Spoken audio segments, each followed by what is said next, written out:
Welcome to the What If podcast with your hosts, Spencer Worth Davis and Ryan Copperrood. Dong. You opening with you're recording. Opening with dongs this week? Is that what we're doing? Yep. Just two of them. Just two. Dong. It wasn't even a doorbell. It's a broken doorbell. It just goes dong dong instead of ding dong.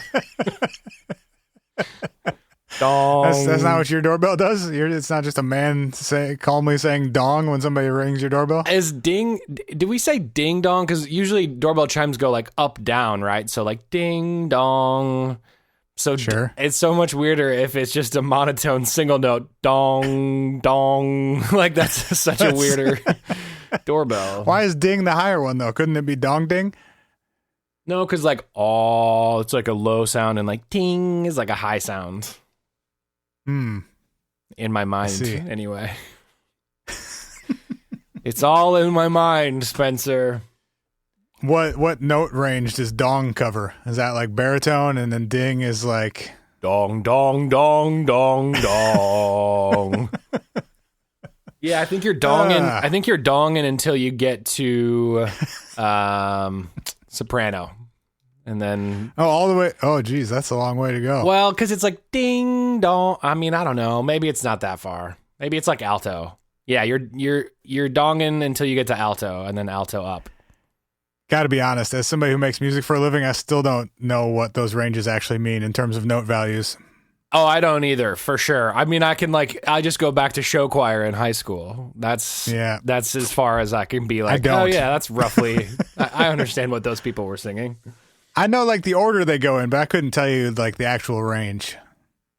Anyway, hi, it's the What If podcast. We're not weird, Spencer. You're weird. Hi guys. Ryan, what do you think of my 1 week mustache progress? So I actually did notice right when we hopped on the call, and I wanted to wait to discuss. It's awesome. And I really think you need to keep it going. Well, I already got the, so my wife noticed at like noon that this had happened. We'd had several full conversations already. And then like the fifth time we talked today, she noticed that I had a mustache. Did she say, what is that? Uh-huh. Cool. Saw me again like an hour later when I was getting set to record, and she's like, so how long is that going to be there for? And you said, it's a quarantine stash, honey. As long as we're in quarantine, this thing's growing. I do have a call with like some real folks that I work with as soon as we're done recording this. So it's either going to last like an hour and a half or another week. We'll see. One more week. One more week. One more week. It feels pretty good, honestly. Personally, I'm a fan. I think it looks great, man. Especially if you really let it like fill itself out. I feel like right. It's a vibe, bro. A week is not a lot. It could use a little more to thicken up. No, in fact, for people who like maybe only know you a little bit, they might on a Zoom call look at you and be like, "Oh, that's just sort of his 5 o'clock shadow, but it's just like stronger there." I'll just stay like really close to my microphone that's for perfect. This one. Just like I'll keep the microphone in front of the lower half of my face the whole time. Or get a pop filter like mine. That's a full circle pop filter, and then you can just right. They'll never know. They'll barely even see your lips move. I'll just get two of them right next to each other, and be like, "Man, he must have a really poppy microphone." For a second, when you said get two of them, I was envisioning you having one on top of the other one and just blocking your entire face. Hey, look, my eyes, when I hit my T's and my P's, my eyes just absolutely go nuts. So I got to block those off too. In case I start crying really hard during this call. You don't want to just make sure I'm protected. Projectile eject tears into your microphone / onto your screen. Right. I mean, the liquid is bad, but then you get the sound too. You get like little squishy eyeball sounds in the recording. That's no good. Squishy eyeball sounds. God damn. Man, projectile crying is a thing that is funny to me. Also, maybe put it on the list, projectile crying. Get you on one of those like Fox shows from the mid 2000s. Like the guy who could like squirt shit out of his eyeball. Or the people that can extend their eyeballs really far. I'm sorry, what Fox shows are you talking about? Remember when Fox was just kind of, I mean, not that it's probably changed, but I haven't watched it in a long time. when they would just put kind of fucking whatever on TV on a nightly basis. And they'd have the one where like a bunch of little people were pulling an airplane against an elephant. What is happening? Are you? These are real things. Is this interdimensional cable? Are you like? Fox? I'm gonna Google Fox, little people, airplane, elephant. Was your mom like, hey, Spencer, here's your after school snack of mushrooms? go sit down in front of the TV. Okay, first of all, I fucking nailed it because the first result is a YouTube video of exactly the thing I was talking about. Which part? Because you said a lot of different things in that very short period of time. No, so I'll read the YouTube description to you, Ryan. Sorry if you just heard an elephant scream. I was going to say, was that an elephant? What the fuck?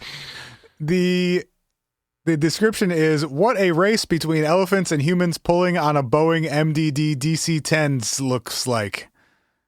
Okay. And they have, to describe this to you, they have, it looks to be roughly like 25 little people wearing harnesses that are all attached to the front of an airplane. This sounds like a Jackass sketch you're describing right now. And then they have another airplane that is attached to a harness attached to an elephant, and they're racing like World's Strongest Man style to see who can pull the airplane faster. This is what was the name of this show? And the second result of my Google search is the Wikipedia entry for Man vs. Beast, a series of sensationalistic television specials aired in the United States by the Fox Television Network. Okay, wait, time out. What beast are you competing against when you shoot stuff out of your eyeballs? No, okay. So I was describing two different Fox shows in quick succession. Okay. That was unclear, and I was like, what the fuck is happening? This sounds like a goddamn circus. Well, I mean, they both sort of were, but they were two separate circuses. Circi. So now we're going to Google Fox human eye tricks. Human eye tricks. Human eye tricks show. Fuck. Nope. Apparently there's something. Fox eye look is a makeup technique. That's not going to work. Fox TV world record eyeball. World's biggest eyeball. Yeah, okay. Guinness World Records furthest eyeball pop. Maybe they just had like a Guinness World Records show. Oh, that would Fox make more or something. sense. It was something like that. But there was a guy who would like shoot liquid out of his eyeballs. That's so unnecessary. Dude, for a second there, I was just thinking like, what kind of a show would that be if it weren't a Guinness Book of World Records show? Like, is that just like stupid human tricks, or like what's the actual? What are we accomplishing here? Here we go. This is from America's Got Talent. Performer squirts milk out of his eye. Ew. America's Got Talent 2015. Why milk? Could you pick a grosser substance to shoot out of your eyeball, you nasty man? I also just had the realization when you were talking about Guinness Book of World Records that someone has to hold the Guinness Book of World Records record for the biggest eye, right? That's a weird thing. Just the biggest? Yeah, just got a real big eyeball. Or just one? Well, I don't know. I mean, it seems hard to grow two real big ones, but I mean, maybe you did. Are you saying this person only has one eye and it's giant, or they have one giant one and one regular size one? I'm saying, like, you know how when the Minnesota State Fair happens, like it won't this year, that like there are people who grow like the world's biggest pumpkin, and it's just like the one pumpkin in their patch that they like feed really well and they like give it all. It's like, you know, fertilizer and stuff. I'm saying somebody just fertilized their one eye real good until it just took over like half their face. Well, giant squids do apparently, because my Google search for world's largest eyeball returned that giant squids have eyeballs of up to 10 inches in diameter. Okay, but I meant like who's got the biggest human eyeball though? Right. Because that's got to be a I'll thing, add the word right? human. it's the same thing though. It's the popping out of your head thing, not just like. Oh, because that makes them look bigger when you shoot them out of your own fucking face. Have you seen these videos I'm talking about? I mean, I've seen all video terrifying. Of people doing this. I know it's like isn't it like you have like some people have a specific muscle that lets them do this? I don't know. It looks terrifying though. I hate it. Anyway, what's bringing you joy this week or these last 5 days or whatever it's been? Not a lot right now, bud. Not a lot. Come on. I slept like 2 hours last night. Feeling a little good job. Feeling a little goofy. Got some Zyrtec in my system. My eyeballs feel weird. It's a bit fucked, bud. I almost died. None of those sound very joyous. Come on, you got this. What's been bringing me joy this week?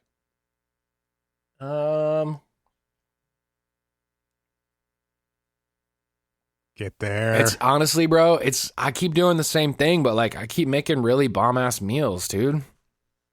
What'd you make? I made. We'll just start instead of is it joy? We'll just start a Ryan's Kitchen segment. Honestly, I'd be all about that because I've been spending so much time in the kitchen.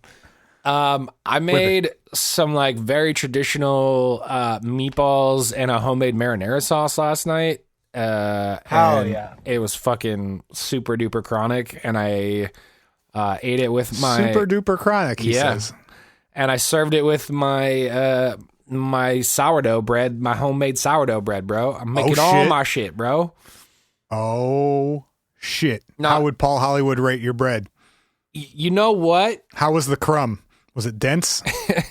Did it bounce back when you poked it? It bounced back. It bounced back when I poked it, bro. Was it over or underproofed?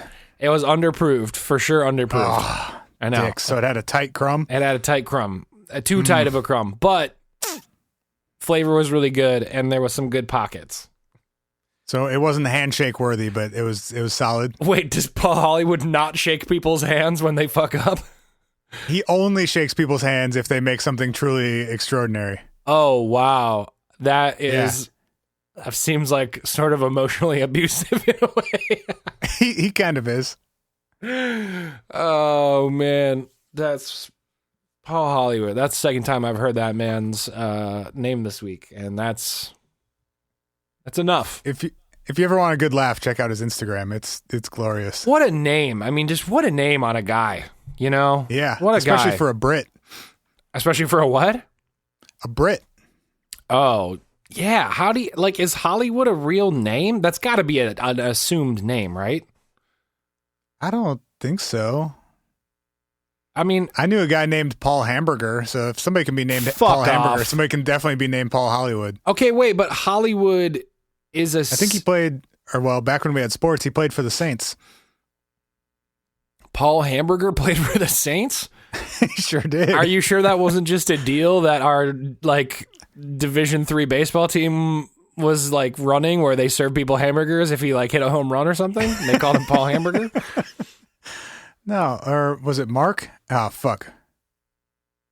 Mark Hamburger. Mark Hamburger is honestly better than Paul Hamburger for some reason. But, like, how is your family name Hollywood?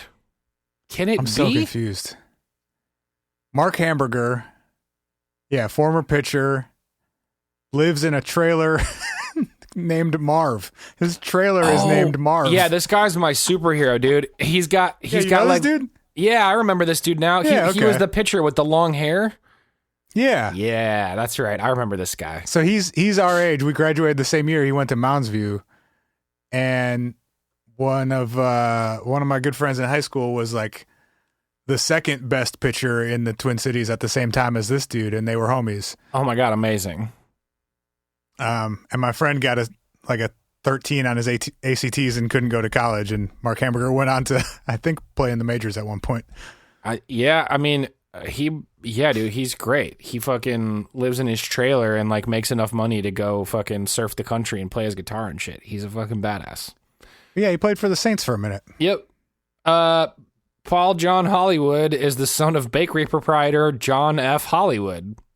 There you go. I just don't understand how you get the last name Hollywood. All right, I'll look into it later.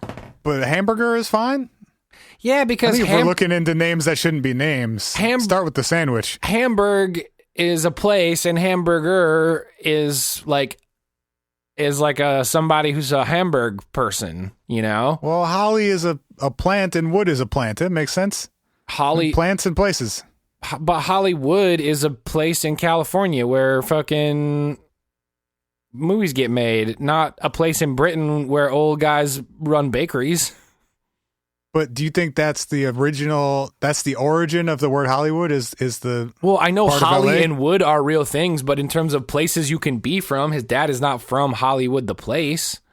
But I'm saying they may share a mutual origin if you go far enough back. I bet somebody is screaming at their iPod or iPhone or listening device right now. Those two are fucking dumb. You know, like I always say, we love you guys, but we don't know you shit. We're going to figure some things out.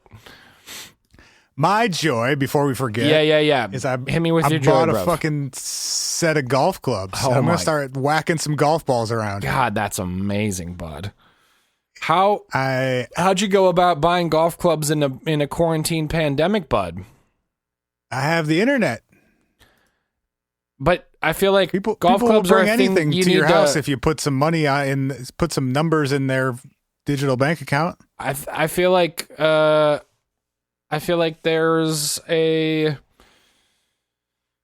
like a fit and hold vibe, you know? Oh, see, I haven't grown since the last time I bought some. Yeah, so you just measured your old golf club and said this'll do? Yeah, like I'm this big. This size golf club used to work for me. I'm still this big. It should still work. All right, well, I bet all of our fucking British listeners want to fucking murder me, but there's a Hollywood in Worcestershire in England, Yeah, there you go. a population of 4,500 people, so it's pretty small. But that Hollywood would have existed before the California Hollywood, because fucking England's been around way longer than we have. Because most things existed before the United States. Preach. Great news, though. There is a Hollywood, Minnesota, and we should go there And bake some bread. and bake some bread. Hello, I'm Ryan Hollywood, distant sixth cousin of Paul John Hollywood, and I'm here to test your bread. We don't even make Poke bread John here. Paul Hollywood hamburger. Poke Paul Hollywood John hamburger. Hollywood. Oh, mixtape. All right. Lit, bro. All right. I'm going to whack some golf balls around for the first time in like, I don't know, at least 10 years. It's going to be fun. Let's go to a driving range, bro, and drink a pitcher of beer 10 feet away from each other. I don't know where you're going to get a pitcher of beer, but I'm down. From my fridge and the pitcher in my cabinet. Then you can like bring cans and a pitcher and then empty them into each other. I will pour my cans into my pitcher and I will drink directly out of the pitcher because ain't nobody sharing it with me. I guess you could do that. Yeah. Maybe I can just get 2 straws. We'll go ham. You just connect a bunch of straws. I can be like 10 feet away from it's you. really, really long straws. Yeah. My spit will never get back to the other end of it. It'll be fine. That makes sense. I'm with it. That's just science. That's just science. I'm on board. But yeah, if you just like buy some shit, I don't know. I gave somebody a couple $100 and then golf clubs showed up on my step. That's how things work these days. Did you do second swing? I sure did. Hell yeah, you did second swing, bro. Yep. And I bought some golf clubs that were made about the same time as the last set of golf clubs that I had like 15 years ago. You got a full set for only a couple $100?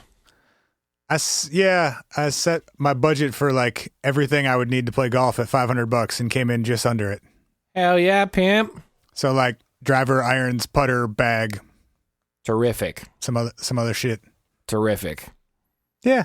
I mean, if you're willing to like play on 15-year-old clubs, you can do it pretty cheaply. Yeah. And like for the degree of golf you're about to be playing, I feel like that is... It's a stick that you hit a ball with. Like how much technology do you really need to update from year to year? I think they would lead you to believe every 6 months, but... It's like you got a baseball bat. It's been the same thing since 1909. Yeah. Like if it's not broken, you don't need a new one. No, but we contoured it. What do you mean you contoured it? You better shut up. You better shut up. Ryan, you want to talk about some weird shit from another northeastern United state? I'd be delighted to. Okay. So I got really into the Bridgewater Triangle this week because I love the concept of just like certain shapes of the United States being spooky and weird shit happening. Like for some reason there would be a triangle in Massachusetts where just like all the interdimensional Bigfoots and aliens and thunderbirds and alien big cats just go ham because they signed like some ancient treaty millions of years ago. Let's write a blog post about the South Dakota Oval. You totally could, and some goof ass would write an Amazon ebook about it. Totally, and we could be quoted in it as the originators of the South Dakota Oval.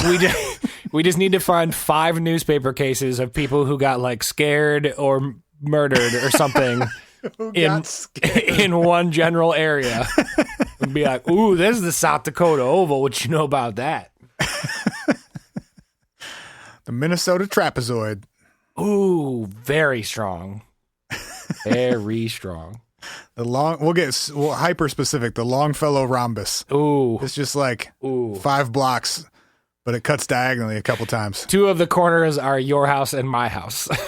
Yep. Just gotta find 2 others and connect them with some slanty lines. Perfect. I think that's what a rhombus is, right? It's like a rectangle if you like squished it a little bit. Yeah, or like if you cut the top off a pyramid. If you cut a pyramid off at the top and took the triangle piece. That's a triangle, bro. Huh? That's a triangle. No, you remove that piece and throw it in the garbage, and what you're left with is a rhombus. Oh. I see. That's a triangle, bro. Oh, shit, you're right. That is a triangle. 3 sides. Damn it, I fucked it up again. Isn't the rhombus 2 sets of parallel sides still, though? It's just not right angles?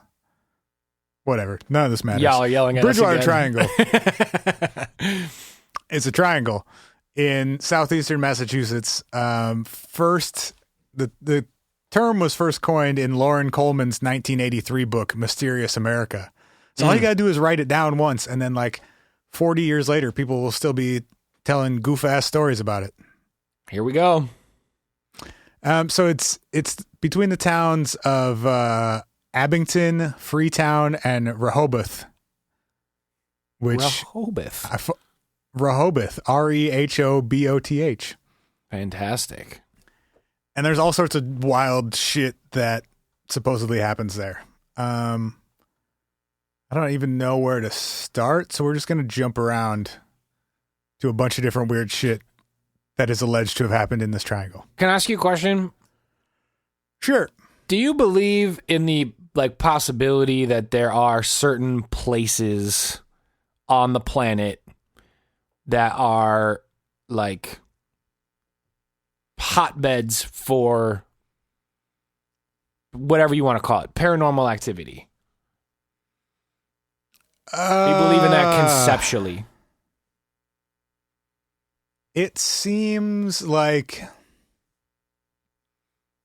if we're like going umbrella paranormal activity as cryptids, UFOs, all the shit, ghosts, all the shit in the triangle. Yeah.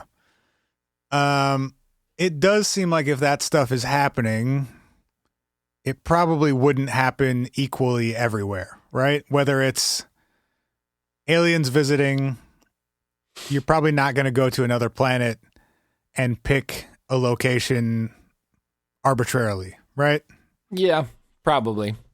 Just like if we send, even if we send like a little rover guy to Mars, we know where it's supposed to land and we picked that place intentionally, and it stays like in a relatively small region. Sure. I'm with that. Or if you have hauntings, I think the most common explanation of ghosts and poltergeisty shit is that it's some sort of like residual spiritual energy, either from a person or some event or something. So it would make sense that would be somewhat localized. Right. I guess with cryptozoological things. Like if there actually are apes that live in the forest, yeah, they probably only live in certain places. Right. If there's some sort of weird interdimensional being, whatever that might mean, there's probably some, I don't know, if we're going with the like creatures moving between dimensions, that would probably be location specific to some degree. Right. So on that level, yes. In the sense of like Bermuda Triangle or Bridgewater Triangle or the Longfellow rhombus, I think it's mostly just us trying to assign patterns and categories to things that don't make sense to us. Okay. I'm with it. I was just curious. And then I think you also fall into like these things build on themselves. So like once one weird thing is reported in an area and like you have the Bermuda Triangle, for example, once one boat or plane goes missing, then anytime anyone does, it gets reported, whereas in other parts of the world, it may not. Right. And they're 100% self-fulfilling in that, like, every time anything at all happens, there's already an umbrella, like, arc that it can be tied back up to. It's not dissimilar from the politest shit of being like, oh, well, now every time anyone goes missing in any of the areas he's ever said, it's like, see, it's part of my thing. I made a thing and it's all part of my thing. I mean, he takes this to an extreme, of like his fucking, what does he call it? His profile points. Right. It's an ever expanding list of like dozens of totally unrelated things that when you combine all of them cover like the entire fucking planet. Right.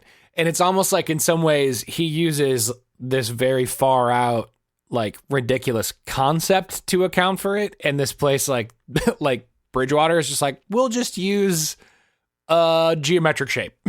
It's, it's sort of like here-ish. We don't sort of around here. Our unified theory of what's going on here is an extremely basic elementary geometric shape. And that is it goes as far as Rehoboth. Yes.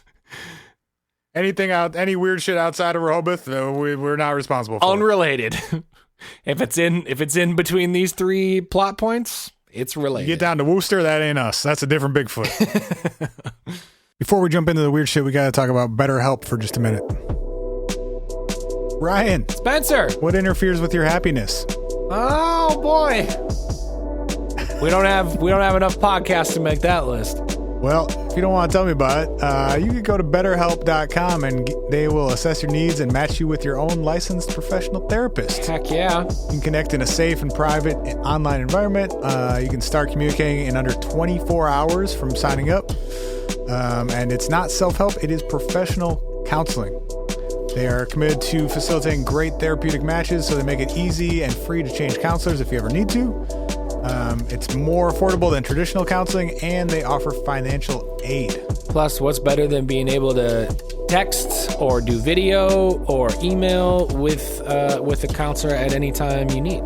They're super flexible, and their service is available for clients worldwide, and they have licensed professional counselors who specialize in depression, stress, anxiety, relationships, trauma, self-esteem, and a whole bunch of other stuff. If you want to start living a happier life today, just go to betterhelp.com/whatif and you'll get 10% off your first month. That's betterhelp.com/whatif. Everybody's going to therapy 2020.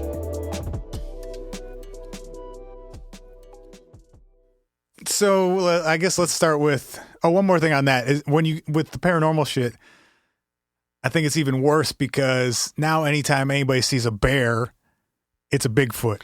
Anytime anyone sees a light in the sky, it's a UFO. Right. We'll get to, or maybe we can start with one about there were reports of like a quote alien big cat running around in the in parts of the triangle. Amazing. Which is based not actually from outer space, but the idea that like big cats are sighted in places where they are not supposed to exist. Right. the concept is most commonly tied to the UK, where there have been reports of like panthers and shit in the English countryside. Haven't there been like pretty normal explanations for that stuff though? Sometimes, yeah. I mean, like as Tiger King showed us, people keep them as pets. Right. And sometimes that shit goes wrong. Or a traveling circus from fucking wherever came through your town and one escaped and you're like, well, shh, we gotta go. Next town. So in this case, the Mansfield mystery cat, as it was called, was reported several times. A cat roughly the size of a mountain lion, which you could just say was probably a mountain lion. Yes. But then eventually in 1993, they actually found a serval living in the woods, which is a big cat that I was not familiar with. What did you call it? A serval, Serval. Oh, I've heard of that before. They're little big cats from North Africa usually. What if that was your producer name was Big Cats, but your rapper name was Lil Big Cats? Young serval. Young serval. I just like you going by Big Cats and Lil Big Cats is your two different names. They're only like 2 feet tall and weigh between 18 and 40 pounds. So they're just like a big house cat, but they look cooler. And they're not supposed to be in Massachusetts. Well, right. They're supposed to be in Northern Africa, but there was one in Massachusetts for some reason. So like, yeah, that would be weird until you just figure out how it got there, right? Like then it's just a cat that somehow got to Massachusetts. And since it was a smaller one, somebody probably just owned it and it escaped her. They let it go once it got to weigh 40 pounds. Right. There have also been reports of killer dogs in Abington, Massachusetts.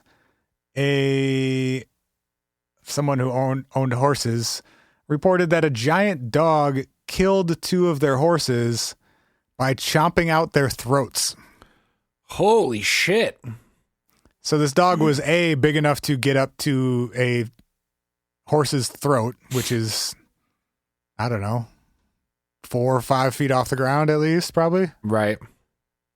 Several hands high. And then like bite the throat of these 2 horses out and kill them. I feel like wolves exist? I was just going to say, I feel like a pretty common name for a killer dog would be a wolf, but I don't think that wolves are native to Massachusetts. Let me see. States with wolf populations from wolf.org. Fantastic. I know we got some here. You ever seen one in person? Yes, not in the wild, but the University of Minnesota has a wolf or University of Minnesota. What am I talking about? The Minnesota Zoo has a wolf population. Right. And then there's a wolf refuge in northern Minnesota that I went to once a long time ago. I'm trying to find a good map. Okay, so there are some in these maps are shit. This is telling me, local news from Hampton County is telling me, excuse me, sorry guys, I'm a little under the weather today, that there are no wolves in the area, but if you think you are seeing wolves across Massachusetts, you are probably actually seeing coyotes. Okay. Coyotes could probably take out a horse, right? Dude. Those fuckers are nasty. They are so nasty, dude. I have a friend with a terrible story about how nasty wolves are, or how nasty coyotes are.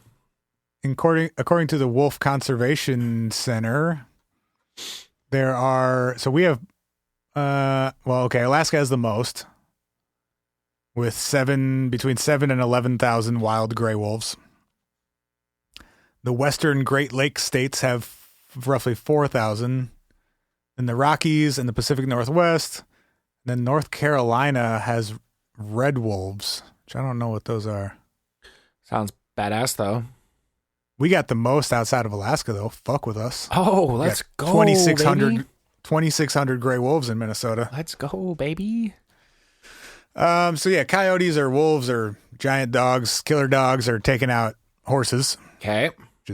Which is fucked. Which is sort of a bummer, but also like nothing too weird so far. I mean, well, we're working our way up. no, I know. I'm just saying, like nothing's made me go like, oh, geez, Rick, that's, How about snakes, quote, as large as stovepipes, reported in the 1930s? Ooh. Fuck that.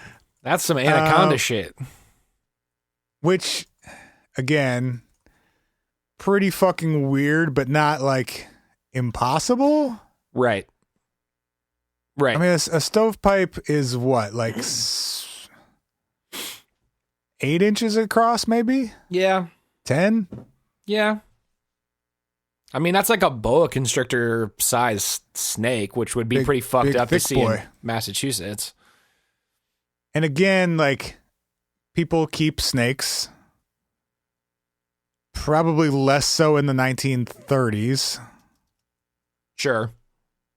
And they shouldn't be existing in that size in the wild in Massachusetts, I'm guessing. Right. Snake species in Massachusetts. Yeah, none of these are that big. Ooh. We've got an eastern black racer. That's a tight name for a snake. Yeah, just a bunch of... Oh, they got the fucking timber rattlers. My least favorite snake. My least favorite snake. So yeah, nothing that should be like 10 inches across. And they only have 2 venomous boys, the timber rattler and the northern copperhead. No other exotic venomous snakes are native to Massachusetts. But yeah, people that were like clearing wooded areas reported seeing giant snakes and being like chased out of the woods by them. Serpents, bro. Serpents. Fuck them. Fuck them. We also have thunderbirds apparently in this area. Let's go. Thunderbirds / maybe pterodactyls. So we still need to do an episode on modern dinosaur sightings. I would absolutely love to. I didn't even really know that was a thing. Yeah, I mean, it's probably not, but it's not any less of a thing than any of the other shit we talk about. A homie who listens to the show sent me a TikTok video from 9gag of a couple guys who put like a TikTok video from 9gag. Yes. Okay. Of a couple guys who straight up put a like Halloween costume on their mini drone. And when they flew it around the Halloween, it was like one of those like black robed, like sort of. They made a Dementor. What's that? They made a Dementor. Like straight up. It totally looks like a Dementor with like the robe like flowing out the back. And all I could think was, man, this would explain so many like fucking Chicago Mothman or whatever like sightings. Flying that humanoid like sightings. Yeah, totally. So yeah, there was a police officer. I couldn't find his first name. Last name Downey. All the information on this is super dubious. Most of it comes from that one Lauren Coleman book that we mentioned earlier, and then there was a documentary made a couple years ago, based on and then kind of expanding on that book and with more modern reports. Otherwise, it's just like one of those things where there are 50 different blog posts about, but they're all like sharing all the same language. And they all just exclusively cite each other. Right. And it's not clear who was first. So there's just like, it's like if you took the Spider-Man meme and just added like 45 more Spider-Men to it. I actually think somebody's made that before. I think I've seen it. That's the works cited page of all of these posts. That's fantastic. Anyway, this dude, a cop, last name Downey, claimed to see a bird that looked sort of like a pterodactyl with a 12-foot wingspan. Yikes. Which I'm guessing there aren't any birds that big in Massachusetts. 12-foot wingspan? Sounds like a fucking birds ostrich bud. Well, let me tell you. I found an article from South Coast Today called Mystery Emu on the Lam. Whoa. Wait, but emus can't fly either, can they? No. I don't think so. I don't think they can either. I think they're just like, they're basically ostriches, right? That is also my understanding. Do emus fly? Maybe they should put... No, they don't. Do emus make good pets? Do emus attack humans? Big time. Wow. Their legs are amongst the strongest of any animal and are powerful enough to tear down metal fencing. Yeah. Fuck. Yeah, that. and they have big fucking nasty claws on their feet, and they can like hardcore fuck people up. Yikes. Can emus be tamed? Oh boy. Anyway, Freetown, Massachusetts. 2 lifeguards initially reported seeing a large ostrich-like bird run past them in a state forest. And they eventually tracked this guy down. But there was an emu running around Freetown, Dartmouth, and Lakeville for about 2 weeks in 2006. And they don't know where it came from, but speculate it may have escaped from a local farm because apparently people farm emus in Massachusetts. I've heard of that happening. Have you ever driven past the alpaca farm on 94 in Wisconsin? Fuck yeah, I have. It's fucking great. Do you think that's... Oh, shit. Wait, today's Tuesday, right? Correct. There's a new episode of the Skinwalker Ranch today. Oh, geez. And it's the alpaca episode. We're going to have to talk about it on the Patreon this week. I will definitely be watching that Gonna tonight. need my update, bud. Tell me the crazy. All right, so emus, giant thunderbird things. So what you're saying is we got ourselves a goddamn zoo in this triangle. Killer dogs, big cats. Let's move up the believability or down the believability scale a bit. Up the weird scale. Yeah. We've got lots of Bigfoot sightings. Let's go. Hey, And we're still in the animal docu- kingdom. Yeah, right. We're getting up to Ronald Reagan seeing UFOs later. We're working our way up Yes. there. In the documentary, the Bridgewater Triangle documentary, which is available on Amazon Prime.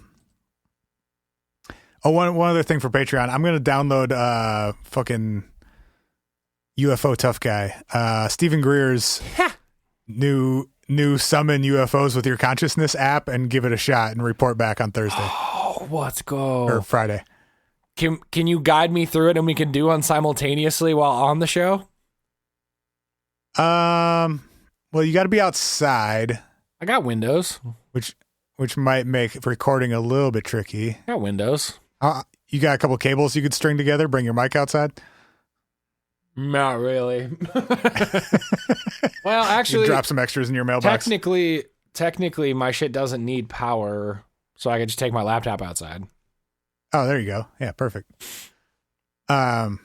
But yeah, I'm gonna waste $10 of our Patreon supporters' money on downloading that app and trying to summon some UFOs to my backyard. Funding our fuckery is what y'all have been doing for many years now, and we appreciate you. Go to patreon.com/whatifpodcast if you want to see last week's Patreon episode, which we did on video, and also to get an update on how Spencer's UFO summoning goes. And if the aliens got the alpacas from Skinwalker Ranch. Well, you gonna learn today. You could figure that out on your own by watching that show. But anyway, so in this documentary on Amazon Prime about the Bridgewater Triangle, they mentioned just sort of in passing a story about Bigfoot picking up a police car. And I can't find anything else about it. You can't mention that in passing. That's what I'm saying. That's outrageous. I tried all sorts of Google combinations and couldn't find anything about Bigfoot picking up a police car in Massachusetts. Wow. So somebody please make that into a drawing. Yeah, if anyone knows anything about that, please send it our way. But But there have been tons of Bigfoot reports, and going back to at least the 70s, when a dude named Joe DeAndrade was walking around a pond called Clay Banks, and he saw what he called a, quote, apish and man thing lumbering through the woods. Okay, fair. He went back and tried to find it again later, but couldn't. But a dude named John Baker, a couple years later, saw something very similar from his canoe. So he was paddling his canoe near the banks. Yep. And first heard something moving on the shore next to him, like through the woods. Yep. Looked over and saw a huge, like, man-ape thing basically tracking him from the shore as he was paddling his canoe. Sick. Mm-hmm. So we got we'll call it 2.5 Bigfoot sightings. 2.5 feet. If you count the the police car one. That's 2.5. That's the History Channel version or Discovery Channel version of 2.5 Men. It's just 2.5 big feet. Do you want UFOs, Satanists, demons, or puckwudgies next? The fuck is a puckwudgie? The puck is a fuckwudgie. Wudgie's a fuck pucky. Fuck Pucky. Puckfucky is a creature they're about 2 to 3 feet tall, and they have sometimes my expectations are so fucking low for all this stuff, and I'm just continually disappointed by any and everyone who bothers to write about this shit. I'm not gonna say where this is from because I just roasted them. But the direct quote is 2 to 3 feet in height and with smooth, hairy gray skin. Smooth and hairy. And with smooth, hairy gray skin. That is said to glow on occasion. It's said to. Somebody said it glows. I don't know who, but we're not going to look that far into it. We're just going to say somebody once said. So the puckwudgies are little guys, kind of fuzzy. Sometimes they glow, and they just cause they're just troublemakers and pranksters out in the woods. This description I have says the puckwudgie is 2 to 3 feet tall, can appear and disappear at will. It's like a fucking house elf. Were once friendly to humans, but now are known to kidnap people, push them off cliffs, attack victims with short knives and spears, and use sand to blind their victims. I mean, most of these things could apply to Dobby, honestly.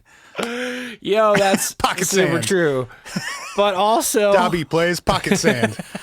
Pocket sand. Jump scare.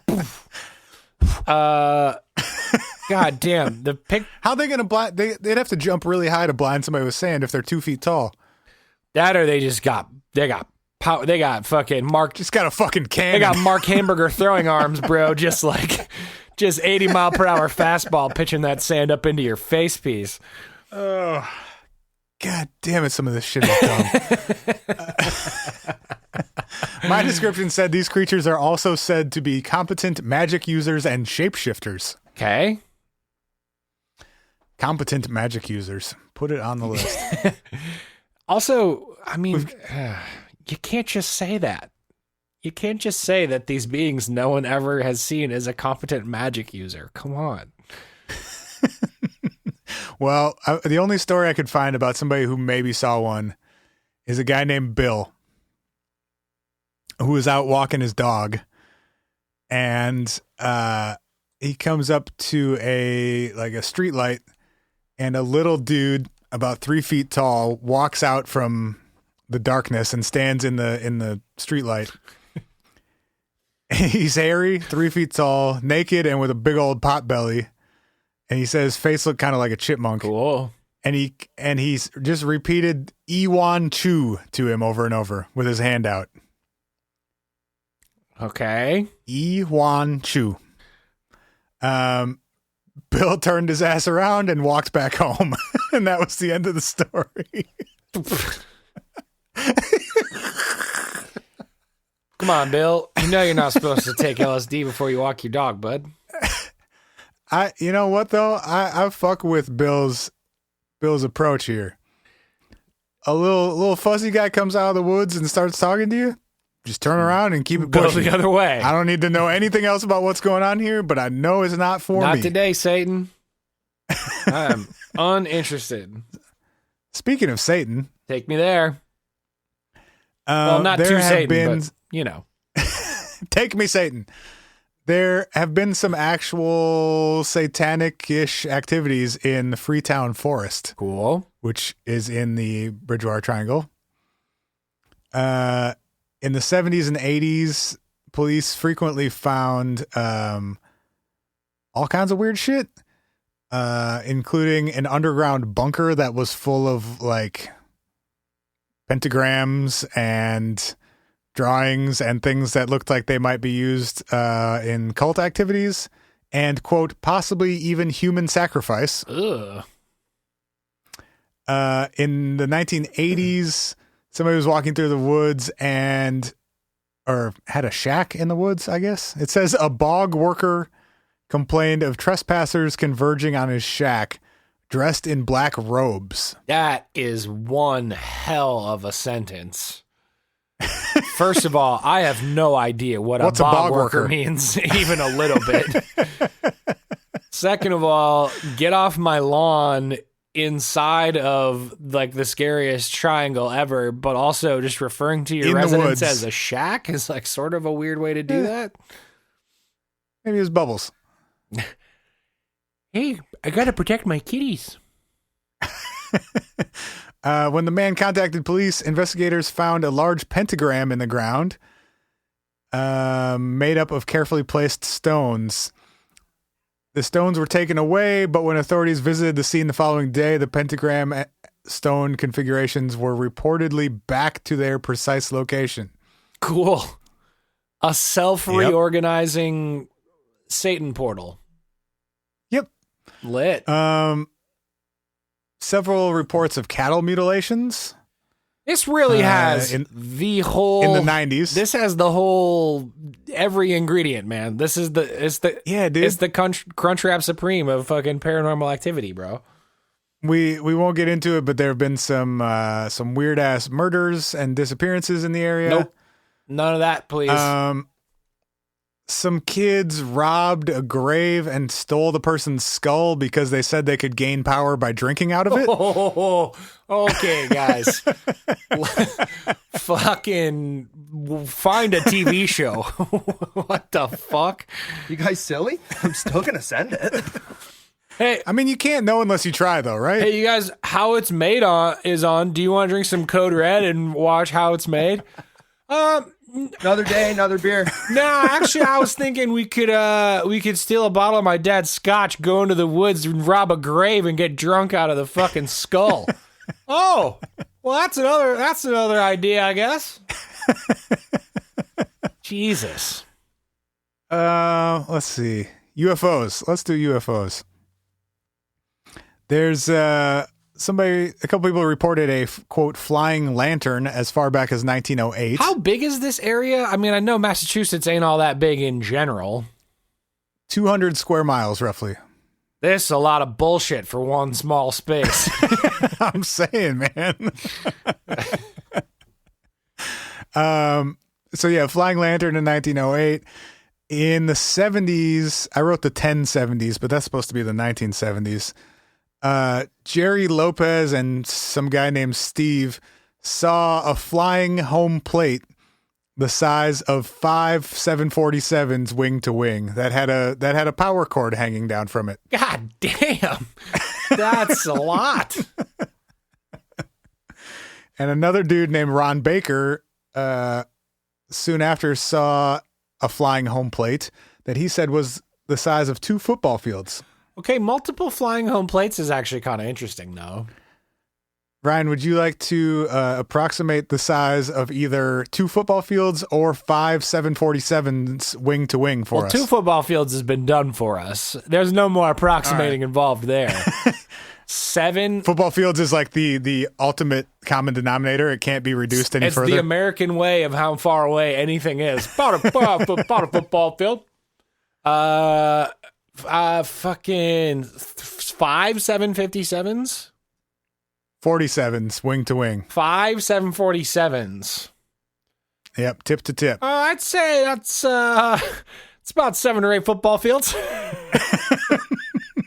So we got just everything has to be measured in different like sporting goods. We got a home plate the size of 7 football fields. Yeah, I like that. I like that football fields can both be an area and a distance. It's perfect. It was about 326 baseball bats up in the air. Yeah, exactly. I like the power cord hanging down from it though. Like you got to charge that shit in the winter if you leave it out overnight. Was it just flying in a circle because it had reached the end of its cord and it just because it was a kite? Yeah, it just was.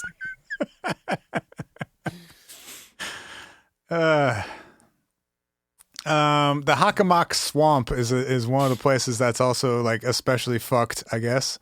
Inside of this triangle. Yeah, it's the Hockomock Swamp and that forest that I said earlier, Freetown Forest, are the 2 most fucked locations, I guess. This is for sure. Well, go ahead. Sorry.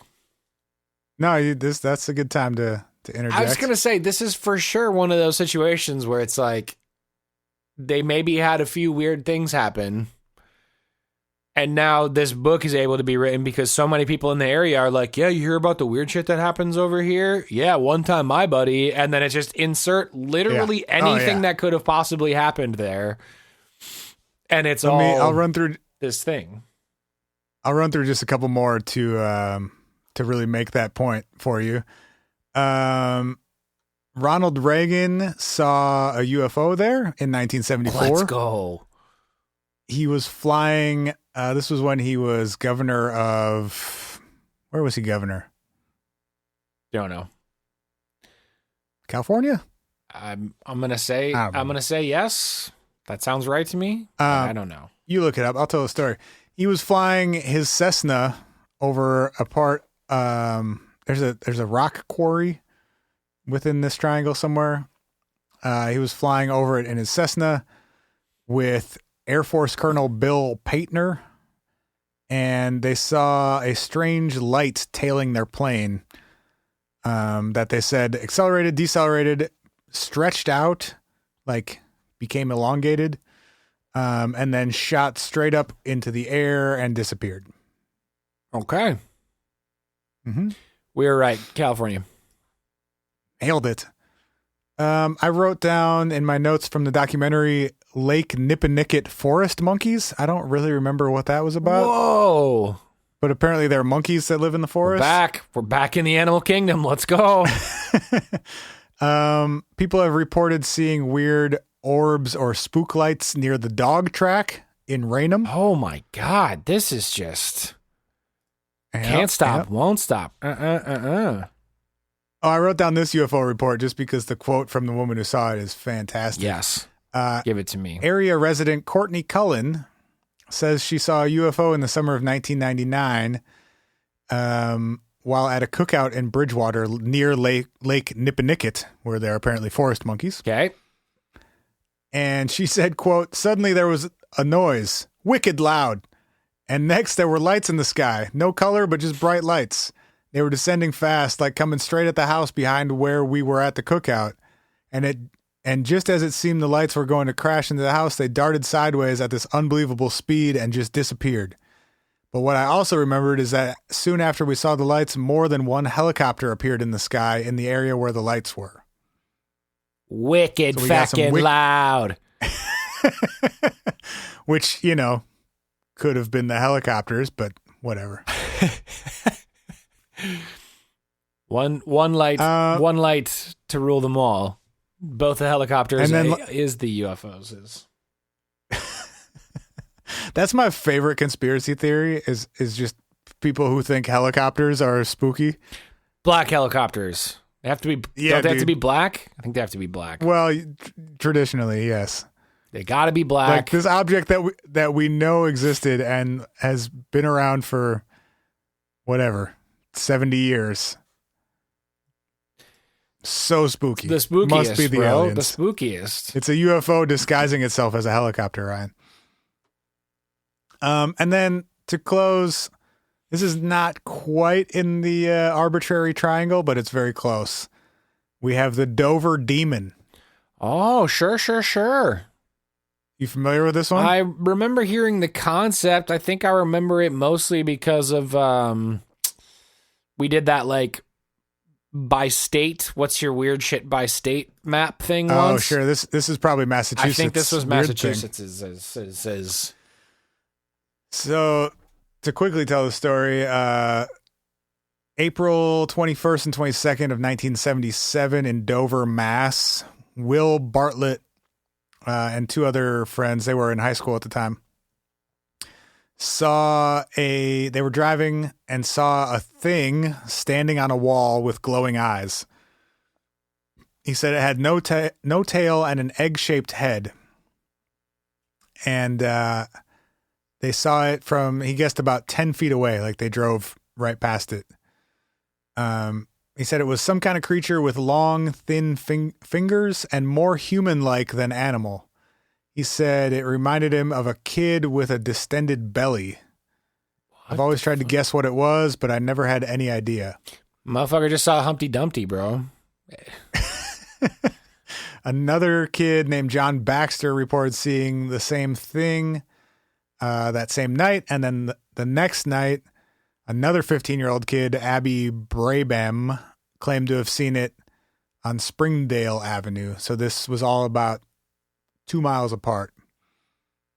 Bartlett, who is now a professional painter, drew a picture of it back in 1977 and wrote on his sketch, "I, Bill Bartlett, swear on a stack of Bibles that I saw this creature." All right. One would do, bro. We're not fucking with you. We need a whole stack of them. Oh, church full of Bibles. We got demons, Satanists, emus, cattle mutilation, grave robbery, UFOs, puckwudgies, killer dogs, big cats, giant snakes, thunderbirds, Bigfoot, spook lights, flying sporting goods. It's a hell of a cocktail, man. It really is. 200 square miles. I want to watch the documentary now. It's not great. Oh, did you watch it all the way through?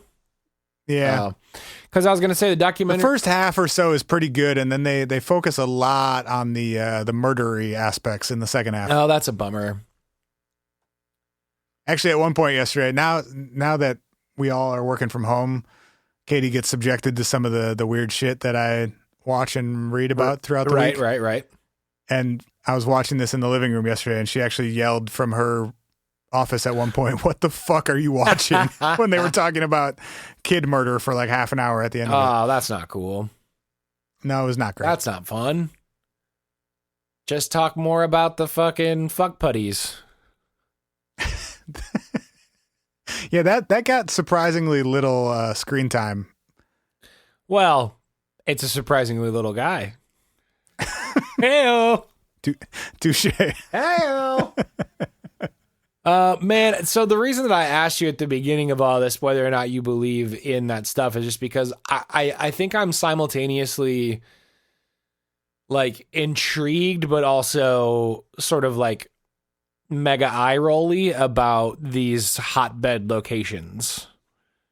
Same. Like in some ways it like if I try to just take it for what it's worth or take it with a grain of salt, but go down the road and go, okay, if there are fucking magnetic anomalies or fucking electric anomalies that would create things that would cause people to like hallucinate or feel like, you know, something different or unique is happening. Like, yeah, I get that in some capacity that would be, you know, in one location, swamp gas rises with these natural conditions and that would create like things people see, like whatever.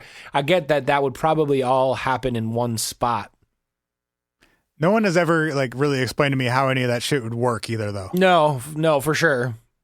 I did read one of the things I saw was there's magnetic sand in the swamp, and I'm like, okay. So then we should be able to recreate that effect with magnets, right? Also, you should be able to. If I go stand next to a magnet, do I see puckwudgies? No, I do not. so I don't think that's it. But I'll give you maybe that's part of it, but you're gonna have to bring a whole lot more ammo to that fight to make me believe that that could be. But I guess what I'm trying to say is I get that to your point from earlier too, these things would probably be concentrated in an area. The weirdness probably concentrates in an area. But simultaneously, I feel so yeah, it probably, but this is all bullshit because... Oh, for sure. I was going on the premise of if any of this shit is happening, right, then... it would probably be in one area. Or there would be reasons for it to be in concentrated areas, which is what makes me attracted to these types of stories. But then when it's we got dead cows and puckwudgies and fucking Humpty Dumpty on the wall, and it's what are we doing here, guys? What is going on? Yeah, and it's obviously not any one thing, right? Right. If there were some sort of, I don't know, what people talk about a gravitational anomaly, right, or fucking... or we're up against another universe right there, and there's a universal anomaly or something.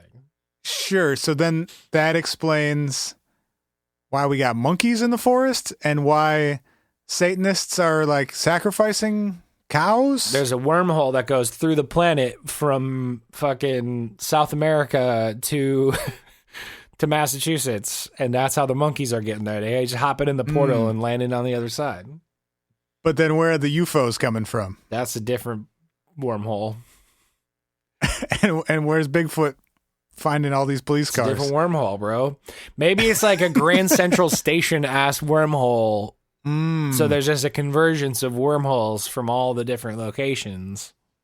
Sure. I also do love the theory that not the theory, but I think we have talked about on the show before, this concept of a unified theory where it's maybe all of these things are just different kinds of extraterrestrial life that are traveling to and from different places. Maybe a fuck pudgy is a fucking still not what they're called, but I hear you. No, I think I've just intentionally tried to say it wrong every time I've talked about fudgepucky. A fudgepucky. Maybe that's just a species from one universe or planet, and maybe Bigfoot is just another species from another planet, and they're all just it's that scene you remember in Men in Black where he first goes into the back end space, and it's they're checking all the incoming aliens into fucking Earth, and they all look fucking crazy and from different places. Maybe that's what this is. But except a swamp in Massachusetts. Exactly. That makes perfect sense. The Men in Black base is just 30 feet under a swamp in Massachusetts. But they also keep monkeys there? No, the monkey is just another... It's just another species. Oh, it's a space monkey. Yeah, well, it's do you remember the dog Frank from Men in Black? Yes. Was he a space dog? He's the pug with he has a low... Pugwudgie? He had a fucking New York accent, and he was a pug, and he fucking... Yeah. New York space dog. Yeah, so New York space dog is just that's just what the monkey's probably Lisa, and she's from fucking Arizona or whatever. Space Arizona or Arizona? Space Arizona. Got it. What I'm trying to say is they're just more aliens that just are doing things to make themselves look like they're from Earth. Oh, they're well, I mean, if you get the shape-shifting thing going with the fudgepuckies, that could explain a lot. So I'm saying, so they're just representing themselves as monkeys or as orbs or as mountain lions, dead cows, or as dead cows, cow skulls. That'd be a pretty wild way for them to human travel. Skull full of beer. That'd be a pretty wild way for them to travel here to be no. Sometimes there's dead cows in fields, so just drop me down there. I'll just sit here dead and observe. I mean, it's kind of brilliant. Well, maybe they just observe throughout the whole life cycle, It's brilliant until you get. He started as a regular cow, and you just had to see it all the way through, down to being like dirt and shit. It's brilliant until you get cremated real quick. Yeah, but then, you're still floating around somewhere. All right. Matter can't be created nor destroyed, Ryan. You're still floating around somewhere. I think we just got into like Spencer's afterlife theories. They're experiencing all parts of life on Earth, the whole circle. Wow. It's fucking deep, bro. Damn. Someday he'll transform from, he'll become dirt, and there'll be a plant, and they'll get eaten, and then he'll be shit, and they'll become a different plant. And then someday he'll transform back to a fuckpudgy. And go home. What a field trip, What a field trip. Right. Honey, how was your time on Earth? Experience. Oh, it was fun. I lived like 7 or 8 generations of like different life cycles. It was cool. I mean, does anyone remember when the first cow showed up? No. Maybe they've just been here forever. I think that's what fucking octopi are doing. Nobody remembers when the first anything showed up. That's what I'm saying, but I think octopuses are the most likely to be running the long con of being like, we'll look sort of like an animal, but we're totally fucking aliens. Right. But if we just wait this out for like hundreds of generations, this thing is going to be ours. Yeah. Totally. And everybody will lay low. Everybody will think we're just like another weird ocean creature. This whole planet's going to turn into ocean once all the ice caps melt and the fucking... Right. Their sense of time is way different. Like a billion or 2 billion years ain't shit to the space octopuses. Totally. I think we figured it out. They got nothing but time.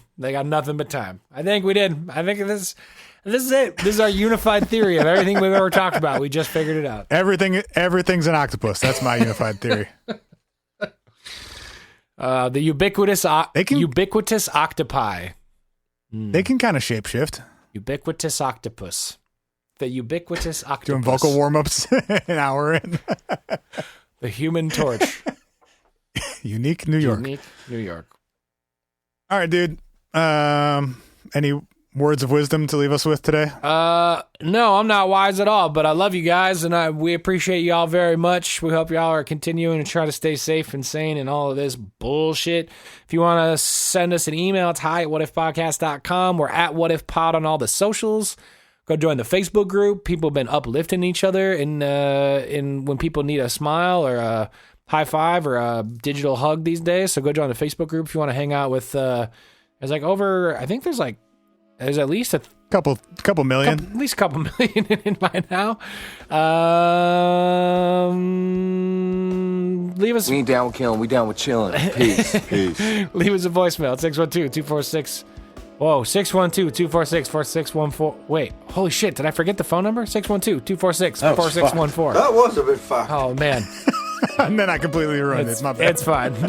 You know the name. Look up the number. You know the name. Hit me on my beat me. Beeper. Hit me on my beeper. Beat me. All right, y'all, we love you. We'll see you next week. Love you. Bye.